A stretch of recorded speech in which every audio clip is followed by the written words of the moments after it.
O pasado martes, os empresarios de Ribeira mantiñan unha xuntanza para informar sobre o estado de tramitación do futuro polígono. A pesar de que estaban convocados, non asistiu ningún membro do Executivo local, posto que o apagón rexistrado luns obrigou a adiar a convocatoria do pleno ata o martes ás 8, coincidindo coa reunión dos empresarios fixada xa había máis dunha semana. Un pouquiño descontentos ao non poder asistir, porque era o máis importante que en primeira persona o alcalde ou a corporación pois viran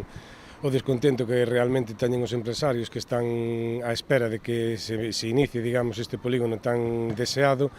En ese sentido, pois, bueno, nós seguimos igual trasladándolle aos empresarios, seguimos traballando para que eso poda ir adiante, pero claro, tamén nos dicía os empresarios que, claro, se vai case por un ano da última reunión que tuvemos e ao final, pois, estamos como quen di sin avanzar, non? En ese sentido, nós temos a presión dos empresarios, o noso deber como representantes é velar polos seus intereses, e en este caso, pois, bueno, estamos aí trasladándolle que vamos a seguir continuando cos brazos abertos hacia o Concello para poder levar a cabo, digamos, este proxecto de Concello, non?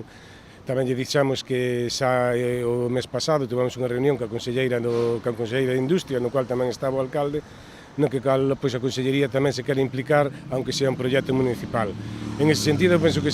temos que seguir traballando xuntos, temos que ir elaborando este proxecto e sacando adiante canto antes. O Concello ten que entender que o empresariado está moi, digamos, cunha incertidumbre que non sabemos se vamos a ir para adiante ou non. Esta ausencia foi a gota que colmou a paciencia da patronal que acusa o Goberno de demorar o proxecto por non ter avanzado no proceso de compra das súas parcelas da Pobra que faltan para contar con todos os terreos. Esas parcelas de Puebla xa estaban a documentación en diciembre, en parte dunha parcela, a segunda entrou en febrero, marzo, entonces claro, son un pouquiño de que xa tiñanos que haber tido esas compras realizadas xa no seu momento, non? Entonces, ahora a día de hoxe, ainda seguimos sin ter adquiridas esas parcelas, sabemos que hai que registralas e despois hai que licitar. Entonces, bueno, estamos aí pendientes de que isto se demora e ao final, pois, queríanos desde a patronal que este ano pois se supera xa definitivamente se o licitábanos ou non.